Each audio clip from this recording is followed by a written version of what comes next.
YouTube நண்பர்களே, unique AutoCAD உங்களை அன்புடன் வரவேற்கின்றது. இப்போது இந்த வீடியோவில் என்ன அப்படின்னு வந்து பார்த்திங்கன்னா, பேட்டரியினுடைய சேஃப்டி ஆஸ்பெக்ட்ஸ் அதை தான் வந்து பார்க்க போகிறோம். அதே மாதிரி நிறைய பேர் கேட்குறாங்க. அதாவது பார்த்திங்கன்னா பேட்டரிஸை ரொம்ப சீப் அண்ட் பெஸ்ட்டாகவும் செஞ்சு கொடுக்குறாங்க. ஒரு சில இடத்துல காஸ்ட் அதிகமாக சொல்கிறாங்க அப்படின்றதுக்கு. ஒன்று தெரிஞ்சுங்க, காஸ்ட் அதிகம் அப்படின்னா அந்த இடத்துல குவாலிட்டின்றது ஒன்று கண்டிப்பாக மெயின்டைன் பண்ணுவாங்க. அதே மாதிரி யாருமே அவங்களுடைய காசை ஃப்ரீயாக போட்டு உங்களுக்கு பேட்டரியை பண்ணி கொடுக்க மாட்டாங்க. இந்த கான்செப்ட் பேட்டரியில் நீங்கள் கண்டிப்பாக மெயின்டைன் பண்ணணும். நீங்கள் ஈவி கன்வர்ஷன் பண்ணுறதா இருந்தாலும் சரி, உங்களுடைய எலக்ட்ரிக் வெஹிக்கிளுக்கு ஓல்டு பேட்டரிஸை ரீப்ளேஸ் பண்ணிவிட்டு புது பேட்டரியை மாட்டுறதா இருந்தாலும் சரி, சேஃப்டின்றது ரொம்ப ரொம்ப இம்பார்ட்டண்ட். இல்லைன்னா கண்டிப்பாக ஃபயர்ன்றது ஆகும். இப்போ இதில் சேஃப்டி நம்ம என்னென்ன அப்படின்னு பார்த்திங்கன்னா, ஃபஸ்ட்டு விஷயம் அப்படின்னு பார்த்திங்கன்னா,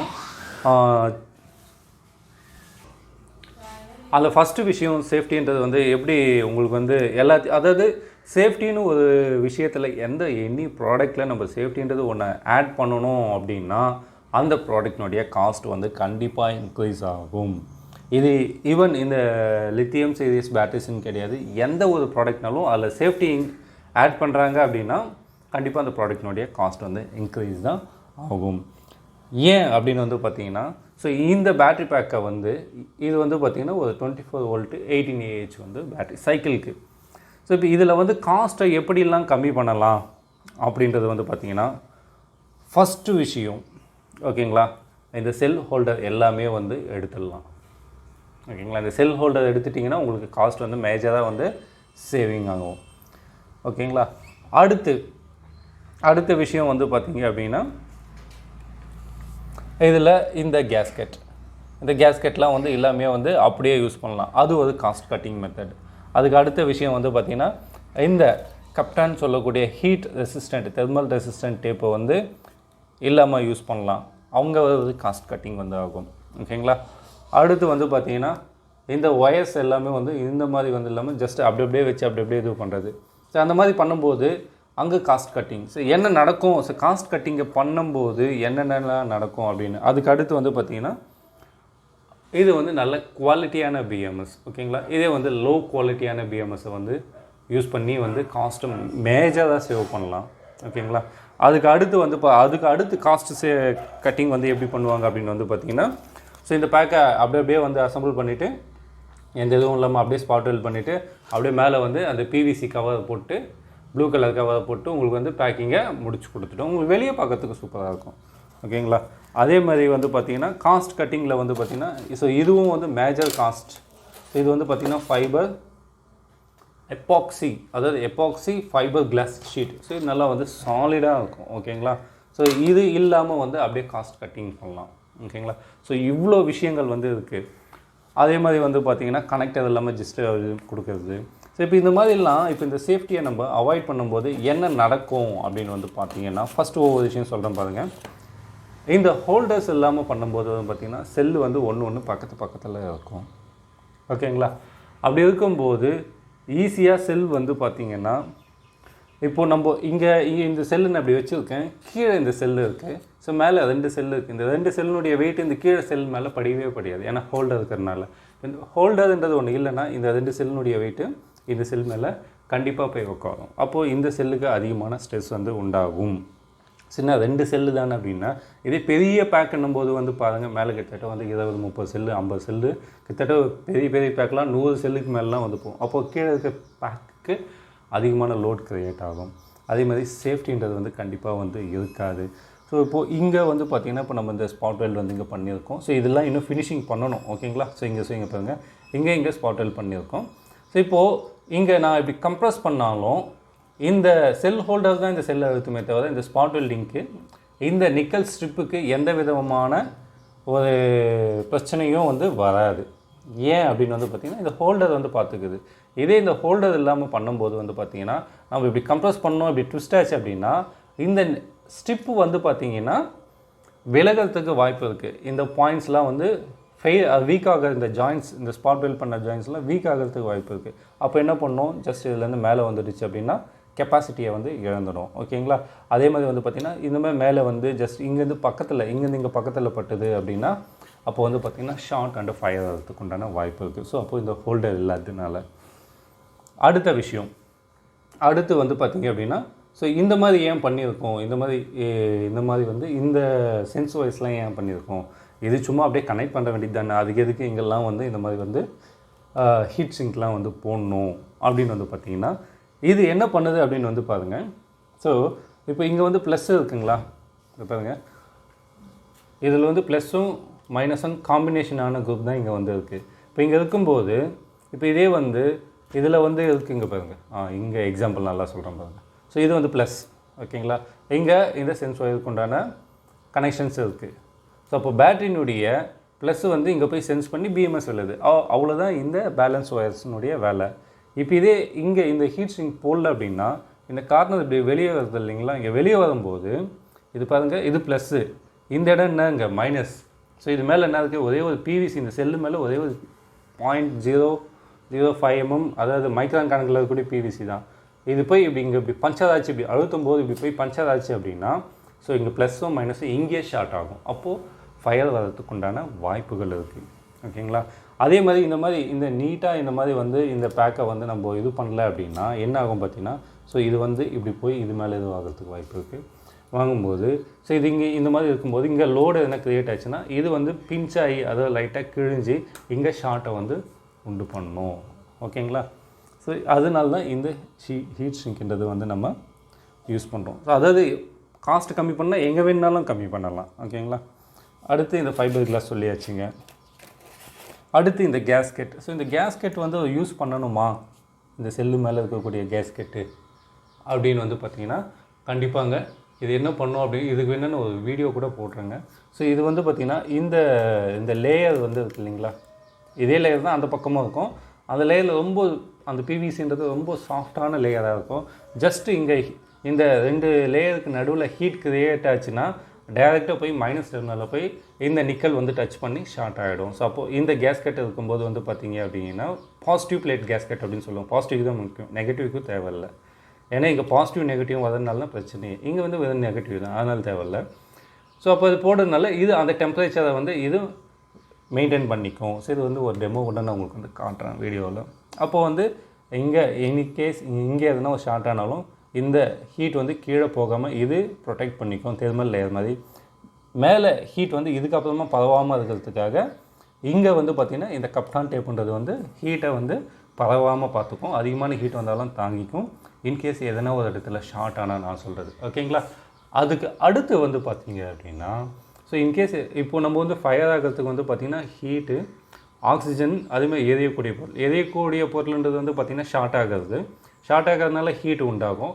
அப்போது அடுத்து ஆக்சிஜன்னா ஆட்டோமேட்டிக்காக அந்த ஆக்சிஜனோடு சேர்ந்து எரியறதுக்கு ஸ்டார்ட் ஆகும். ஸோ ஃபயர் உண்டாகும். அப்போ பார்த்திங்கன்னா இந்த கப்டான் போடுறதுனால அந்த ஆக்சிஜன் அப்படின்ற ஒன்றை வந்து கட் பண்ணிவிடும். அப்போ ஆக்சிஜன் இல்லை அப்படின்னா அந்த இடத்துல வந்து எரியறதுக்கு உண்டான வாய்ப்புகள் வந்து இல்லை. ஸோ அப்போ எப்போ ஃபயர் ஆகும் அப்படின்னு வந்து பார்த்திங்கன்னா இதையும் தாண்டி இதனால டெம்பரேச்சர் வித்ஸ்டாண்ட் பண்ண முடியாமல் இது வந்து மெல்ட் ஆகி உருகி வெளியே போச்சுன்னா அப்போது ஆக்சிஜன் உள்ளே போய் வந்து ஃபயர் ஆகும். ஸோ இந்த மாதிரிலாம் வந்து சேஃப்டி லெவல் வந்து மெயின்டைன் பண்ணுவாங்க. ஸோ இந்த மாதிரி மெயின்டைன் பண்ணனால பேக்கினுடைய காஸ்ட் வந்து கண்டிப்பாக இன்க்ரீஸ் ஆகும். ஸோ அதேமாதிரி இந்த மாதிரி எபாக்சி ஃபைபர் கிளாஸ் போட்டு அதுக்கு மேலே வந்து பார்த்திங்கன்னா பிவிசி வந்து போடுறது, ஓகேங்களா. ஸோ இதெல்லாம் வந்து காஸ்ட்டு கம்மியாக கொடுக்குறவங்க வந்து இதெல்லாம் வந்து உங்களுக்கு வந்து இருக்கவே இருக்காது. ஆனால் வெளியே பார்த்திங்கன்னா உங்களுக்கு ப்ளூ கவர் இருக்கும். ஸோ இது வந்து சாஃப்ட் பேக்கேஜில் இந்த அளவுக்கு வந்து நம்ம சேஃப்டின்றது வந்து மெயின்டைன் பண்ணுறோம், ஓகேங்களா. இதுக்கு அடுத்து வந்து பார்த்திங்க அப்படின்னா சாஃப்ட் பேக்கேஜுக்கு இவ்வளோமே, இதனால் வந்து காஸ்ட்ன்றது கண்டிப்பாக இன்க்ரீஸ் ஆகும். இதுக்கு அடுத்து பார்த்திங்கன்னா இன்னொன்று ப்ரொஃபஷ்னல் பேக்கிங். ஸோ இதே சைக்கிளுக்கு வந்து பார்த்திங்கன்னா ஸோ இந்த மெத்தட்லேயும் வந்து பேக்கேஜ் பண்ணலாம். இதே அசம்பில் வந்து என்ன பண்ணணும், இது வந்து லித்தியம் அயனுக்கு, ஓகேங்களா. இதே அசம்பில் இதுக்குள்ளே வந்து நம்ம இதே மாதிரி ஹோல்டர் இது காட்டுற பாருங்க, இந்த மாதிரி ஹோல்டர் இதுக்குள்ளே வந்து நம்ம வந்து செல்ஸை ஹோல்ட் பண்ணி அதை வந்து இதுக்குள்ளே வச்சு நம்ம அசம்பிள் பண்ணி நல்ல ப்ரொடெக்டடான பேக்காக வந்து இருக்கும் உங்களுக்கு வந்து பார்த்திங்கன்னா, ஓகேங்களா. இது ஒரு பேக். இது வந்து பார்த்திங்கன்னா இதை கம்பேர் பண்ணும்போது இது இன்னும் சேஃப்டியாக இருக்கும், ஓகேங்களா. அப்போது இதை கம்பேர் பண்ணி பார்த்தீங்கன்னா ஸோ இதில் வந்து பார்த்திங்கன்னா மேக்ஸிமம் வாட்டர் ப்ரூஃபாக பண்ண முடியாது.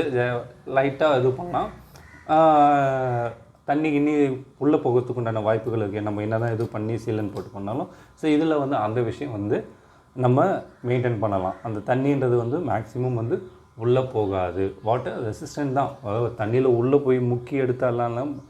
ஓகேங்களா? அப்போது இதை பண்ணும்போது இது வந்து நமக்கு வந்து சேஃப்டி தான். ஓகேங்களா? ஸோ அப்போது நான் சொன்ன பேசிக் உங்களுக்கு வந்து ரேட்டு ரொம்ப சீப்பாக கொடுக்குறாங்க அப்படின்னா, ஸோ இந்த விஷயம்லாம் இல்லாமல் வந்து சீப்பாக கொடுப்பாங்க. ஸோ உங்களுக்கு சேஃப்டிஸை ஆட் பண்ணி கொடுக்குறாங்க அப்படின்னா அந்த இடத்துல ப்ரைஸ்ன்றது கண்டிப்பாக இன்க்ரீஸ் ஆகும். அதுக்கு அடுத்து பார்த்திங்கன்னா இந்த பேக்லேருந்து இந்த பேக்கு கம்பேர் பண்ணும்போது இதே சேம் கெப்பாசிட்டியில் இதில் செய்யணும்னா ப்ரைஸ்ன்றது கண்டிப்பாக உங்களுக்கு வந்து இன்க்ரீஸுன்றது ஆக தான் செய்யும். ஸோ இதனால் எனக்கு என்ன பார்த்தீங்கன்னா, இப்போ நீங்கள் என்ன வந்து பார்த்தீங்கன்னா இதெல்லாம் எனக்கு எதுக்கு, ஜஸ்ட் வெறும் செல்லு மட்டும் பண்ணி எனக்கு அவுட்புட் வோல்டேஜ் வந்தால் போதும் அப்படின்னு வந்து நீங்கள் நினைக்கலாம். எனக்கு சீப் அண்ட் பெஸ்ட்டாக இருந்தாலே போதும்னு.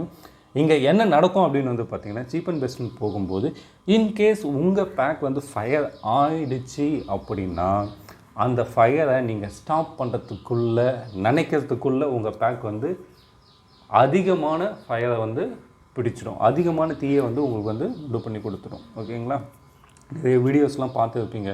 ஜஸ்ட்டு நம்ம வந்து ஃபயர்ன்றது வந்து கொஞ்சம் கொஞ்சமாலாம் ஸ்டார்ட் ஆகாது. ஜஸ்ட் இல்லை ஸ்டார்ட் ஆகி எங்கன்னா மேஜர் ஆகிடுச்சு அப்படின்னா அடுத்து எல்லா பேக்குமே வந்து காலி தான். ஓகேங்களா? அந்த மாதிரி இருக்கும்போது இந்த மாதிரி சேஃப்டிஸை வந்து மெயின்டைன் பண்ணணும். அதேமாரி தரமான பிஎம்எஸ். ஓகேங்களா? மேக்ஸிமம் பவர் அவங்களுடைய காஸ்ட் சேவிங்கை கட் பண்ணுறது பார்த்திங்கன்னா இந்த மாதிரி பிஎம்எஸ்லாம். ஸோ இதெல்லாம் பார்த்திங்கன்னா அந்த கரெக்டான ஓவர்லோட் ப்ரொடெக்ஷன், அந்த மாதிரி அண்டர்லோட் ப்ரொடெக்ஷன், இதெல்லாம் வந்து கண்டிப்பாக வந்து இது வந்து மெயின்டைன் பண்ணணும். ஓகேங்களா? இதே வந்து பார்த்திங்கன்னா நீங்கள் வந்து லோவில் குவாலிட்டி பிஎம்எஸ் போட்டிங்கன்னா அது வந்து ஸோ உங்களை அந்த ஷார்ட் சர்க்யூட் ப்ரொடெக்ஷன்லேருந்து கூட மெயின்டைன் பண்ணுமான்றது வந்து டவுட்டு தான். அதே மாதிரி வித் டெம்பரேச்சர் கண்ட்ரோல்டாக இருக்கணும். இது வந்து டெம்பரேச்சர் ப்ரோபுங்க. ஓகேங்களா? இது சின்ன சைக்கிளுக்கே பாருங்கள் எவ்வளோ நம்ம சேஃப்டி ஆஸ்பெக்ட்ஸை வந்து நம்ம மெயின்டைன் பண்ணுறோம். ஸோ இந்த மாதிரி நம்ம மெயின்டைன் பண்ணும்போது கண்டிப்பாக பேட்டரியினுடைய காஸ்ட்ன்றது வந்து இன்க்ரீஸ் தான் ஆகும், டிக்ரீஸ் ஆகாது. ஓகேங்களா? இதே நம்ம சேனலில் நிறைய வீடியோஸ்லாம் வந்து போட்டிருப்போம். நிறைய பேர் இந்த ஆன்லைனில் பர்ச்சேஸ் பண்ணிவிட்டு அதுக்கப்புறமா ஃபால்ட்டுன்னு வந்து இது பண்ணியிருப்பாங்க. அதெல்லாம் வந்து பார்த்திங்கன்னா ஜஸ்ட்டு அப்படியே வச்சு அப்படியே வந்து ஸ்பாட் வெல்ட் பண்ணி அப்படியே கொடுத்துட்டு இருப்பாங்க. இதுக்கு அடுத்து சேஃப்டி லெவல் பார்த்திங்கன்னா பெரிய பேக்குன்னு போகும்போது வந்து அயன் பாக்ஸ் வச்சு பண்ணுறது. ஓகேங்களா? மெட்டல் பாக்ஸ் வச்சு பண்ணுறது. இந்த மாதிரி தான் வந்து சேஃப்டி. ஸோ அப்போ நீங்கள் அதாவது உங்களுக்கு இந்த சேஃப்டின்னு வந்து பார்க்கும்போது பார்த்திங்கன்னா நார்மலாக இந்த சேஃப்டி ஆஸ்பெக்ட்ஸ்லாம் இல்லாமல் பண்ணுறதுக்கும் இந்த மாதிரி சேஃப்டியோடு பண்ணுறதுக்கும் கிட்டத்தட்ட உங்களுக்கு வந்து ஒரு 2000லேருந்து ஒரு 3000 4000 வந்து பேட்டரி பேக்கினுடைய காஸ்ட் வந்து அந்த ஏஹெச்க்கு ஏற்ற மாதிரி மாறும். அப்போ நீங்கள் என்ன நினைப்பீங்க, ஸோ இங்கே வந்து பேட்டரி காஸ்ட் வந்து ரொம்ப கம்மியாக இருக்குது, இங்கே 4000 ரூபாய் அதிகமாக இருக்குன்னா அவங்க அவ்வளோ சேஃப்டிஸையும் வந்து ஆட் பண்ணியிருப்பாங்க. அதுதான் காஸ்ட்டு. இதெல்லாம் விட மேஜரான விஷயம் வந்து பார்த்திங்க அப்படின்னா இந்த பேக் ரெடி பண்ணுறதுன்றது ரொம்ப ஈஸியான விஷயம், ரொம்ப கஷ்டமான விஷயம்ன்றதே வந்து கிடையாது. ஏன் சார் அப்படி சொல்கிறீங்க அப்படின்னு வந்து பார்த்தீங்க அப்படின்னா இதில் பேக்கை வாங்கி ஜஸ்ட்டு வோல்டேஜ் செக் பண்ணி அசம்பிள் பண்ணி பேக்கை டிஸ்பேச் பண்ணிவிடுவாங்க. ஓகேங்களா? அதுலேயே வந்து பார்த்திங்கன்னா இண்டிவிஜுவல் செல்ஸை வந்து டெஸ்ட் பண்ணி discharge test, capacity test, internal resistance test இதெல்லாம் செக் பண்ணி அந்த பேக் அசம்பிள் பண்ணால் தான் உங்களுக்கு அந்த ட்ரூ ஏஹெச்க்கு உண்டான வேல்யூ வந்து கிடைக்கும். அதே மாதிரி வந்து பேக் வந்து ஃபெயிலியர் ஆகாது. அதே மாதிரி இந்த டெஸ்டிங்லாம் பண்ணாமல் அப்படியே அசம்பிள் பண்ணிட்டா என்ன ஆகும் அப்படின்னு வந்து பார்த்திங்கன்னா இந்த பேரலல் குரூப்பில் கனெக்ட் பண்ணும்போது ஏதனா ஒரு செல் வீக்காக இருந்து டெட் ஆகிடுச்சு அப்படின்னா அதை வந்து கண்டுபிடிக்க முடியாது. அதே மாதிரி லோட் கொடுக்கும்போது என்ன ஆகும் பார்த்திங்கன்னா அந்த டெட்டான செல்லு பேரலல் குரூப்பில் இருக்கக்கூடிய செல் வந்து பொலாரிட்டி ரிவர்ஸ் ஆகிடும். பொலாரிட்டி ரிவர்ஸ் அப்படின்னு வந்து பார்த்திங்க அப்படின்னா அது உள்ளுக்குள்ளேயே அந்த பொலாரிட்டின்றது வந்து சேஞ்ச் ஆகிடும். ஸோ இது வந்து இந்த மைனஸ்ன்றது வந்து ப்ளஸ் ஆகும், ப்ளஸ்ன்றது மைனஸ் ஆகும் மாதிரி உங்களுக்கு இந்த இடத்துல வந்து ஷார்ட்டை வந்து க்ரியேட் பண்ணணும், சர்க்யூட்டை ஷார்ட் பண்ணணும். சர்க்யூட்டை ஷார்ட் பண்ணும்போது இங்கே ஹீட்ன்றது கண்டிப்பாக ஜென்ரேட் ஆகி ஃபயர் ஆகிறதுக்கு உண்டான வாய்ப்புகளும் இருக்குது. ஸோ இந்த மாதிரி தான். ஆனால் நீங்கள் வோல்டேஜ் நார்மலாக செக் பண்ணும்போது உங்களுக்கு என்ன வோல்டேஜ் இருக்கும், பட் ஆனால் லோட் கொடுக்கும்போது வந்து பார்த்திங்கன்னா ஃபெயிலியர் ஆகிடும். ஆனால் அசம்பிள் பண்ணிட்ட பிறகு உங்களால் அதை கண்டுபிடிக்கவே முடியாது. ஸோ இப்போ இந்த டெஸ்டிங்லாம் பண்ணதுக்கு பார்த்திங்கன்னா பல நாட்கள்ன்றது வந்து ஆகும். அப்போ வந்து பார்த்திங்கன்னா உங்களுக்கு பேக்கினுடைய காஸ்ட் வந்து இன்க்ரீஸ் தான் ஆகும். இதே வந்து இதெல்லாம் பண்ணாமல் அப்படியே அசம்பிள் பண்ணிட்டு உங்களுக்கு டெஸ்டிங் காஸ்ட்டுன்றது உங்களுக்கு எல்லாமே வந்து போயிடும். அப்போது இவ்வளோ விஷயங்கள் வந்து இதில் என்னென்ன சேஃப்டி மெயின்டைன் பண்ணணும் அப்படின்றதையும் நான் வந்து சொல்லிட்டேன். அதுக்கு அடுத்து வந்து பார்த்திங்கன்னா நீங்கள் வந்து பேக்கை வந்து ஜஸ்ட்டு ஒரு 10,000 கொடுத்து வாங்குறீங்க, ஒரு இடத்துல ஒரு 13,000 சொல்கிறாங்க அப்படின்னா அந்த சேஃப்டி ஆஸ்பெக்ட்ஸ் கண்டிப்பாக வந்து மெயின்டைன் பண்ணுவாங்க.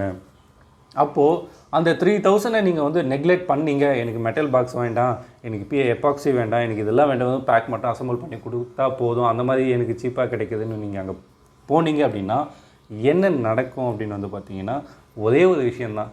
இன்கேஸ் உங்கள் வண்டியில் ஃபயர் ஸ்டார்ட் ஆச்சுன்னா அதை அணைக்கிறதுக்குள்ளே உங்களுடைய பேக் வந்து முழுசாக எரிஞ்சு முடிச்சிடும். அதே மாதிரி வந்து பார்த்திங்கன்னா இப்போது நீங்கள் யூஸ் பண்ணுறது எல்லாமே யார் வீட்லேயும் ஃபயர் சேஃப்டின்றது வந்து ஃபயர் எக்ஸ்டிங்யூஷர் அப்படின்னு சொல்லக்கூடிய தீ அணைப்பான் வந்து யாருமே கிடையாது, யாருமே மெயின்டைன் பண்ண மாட்டாங்க, அதுதான் உண்மைங்க. ஆனால் நம்ம இதில் ஃபயர் ஆச்சு அப்படின்னா நீங்கள் தண்ணி எடுத்துகிட்டு போய் ஊற்றுனீங்க அப்படின்னா அது இன்னும் வந்து தண்ணியில் இருக்கக்கூடிய ஹைட்ரஜன் அணுக்கள் வந்து என்ன பண்ணோம் பார்த்தீங்கன்னா இன்னும் சேர்ந்து இன்னும் கொழுந்து விட்டு தான் எரிய செய்யும். அப்போது அந்த 1000, 2000, 3000க்கு நீங்கள் பார்த்து ஸோ இவ்வளோ சேஃப்டி இல்லாமல் நீங்கள் வந்து பேக்கை வாங்கினீங்கன்னா எனிதிங் எங்கேருந்து வாங்கினாலும் சொல்கிறாங்க, வாங்கி இல்லை நீங்களும் செஞ்சாலும் சரி இந்த மாதிரி சேஃப்டி ஆஸ்பெக்ட்ஸ்லாம் இல்லாமல் செஞ்சீங்க அப்படின்னா ஸோ உங்களுக்கு வந்து பார்த்தீங்க அப்படின்னா ஃபேட்டல் இன்ஜுரிஸ் வந்து கண்டிப்பாக வந்து நடக்கும். ஓகேங்களா? ஸோ இது வந்து நான் உங்களை அச்சுறுத்துக்காகவோ அதுக்காகலாம் வந்து நான் இந்த வீடியோ வந்து பண்ணலை. இருக்க விஷயம் வந்து என்னையே வந்து நிறைய பேர் வந்து கேட்குறாங்க, சார் ஏன் சார் மற்ற இடத்துல கம்பேர் பண்ணும்போது ப்ரைஸ்ன்றது ரொம்ப கம்மியாக இருக்குது, உங்கள்கிட்ட வரும்போது பார்த்திங்கன்னா ப்ரைஸ் அதிகமாக இருக்குது, என்ன வித்தியாசம் அப்படின்னா. ஸோ நான் ஒவ்வொருத்தருக்கும் உட்காந்து விலைக்கிட்டு இருக்க முடியாதுங்க. ஸோ அதே மாதிரி பார்த்திங்கன்னா எல்லாருக்கும் யூஸ்ஃபுல்லாகவும் இருக்கட்டும்ன்றது தான் இந்த வீடியோ. இந்த வீடியோ பிடிச்சிருந்தால் லைக் பண்ணுங்கள், கமெண்ட் பண்ணுங்கள், ஷேர் பண்ணுங்கள், மறக்காமல் நம்ம சேனலுக்கு சப்ஸ்கிரைப் பண்ணுங்கள். இந்த சேஃப்டி ஆஸ்பெக்ட்ஸ் வீடியோவை பற்றி கண்டிப்பாக எல்லாருக்கும் ஷேர் பண்ணுங்கள். ஓகேங்களா? ஏன்னா நிறைய பேர் இருக்குமா கன்வர்ஷன் பண்ணுறாங்க, இந்த cycle conversion, bike conversion, electric scooter conversion, அதுமாதிரி ஆல்ரெடி இருக்கக்கூடிய லெட் ஆசிட் பேட்டரியை வந்து லித்தியம் சீரீஸ்க்கு கன்வர்ஷன். ஸோ அவங்கெல்லாம் வந்து ஃபஸ்ட்டு அவங்களுடைய கான்செப்டே யார் சீப்பாக கொடுக்குறாங்க, எங்கே சீப்பாக கிடைக்கிது அப்படின்ற ஒரு கான்செப்டில் தான் போகிறாங்களே தவிர சீப்பாக கிடைக்கிற இடத்துக்கும் நல்ல காஸ்ட்லி கொஞ்சம் ரேட்டாக கிடைக்கிற இடத்துக்கும் ஏன் இந்த ரேட் வித்தியாசம் இருக்குது அப்படின்றது வந்து ஏன் இதை யோசிக்க மாட்டேன்றாங்க. பட் அந்த மாதிரி யோசிக்காதவங்களுக்கு இந்த வீடியோ சேஃப்டின்றதை பற்றினா புகுத்துறதுக்காக தான் இந்த வீடியோ. அடுத்த வீடியோவில் சந்திக்கலாம். Thank you friends.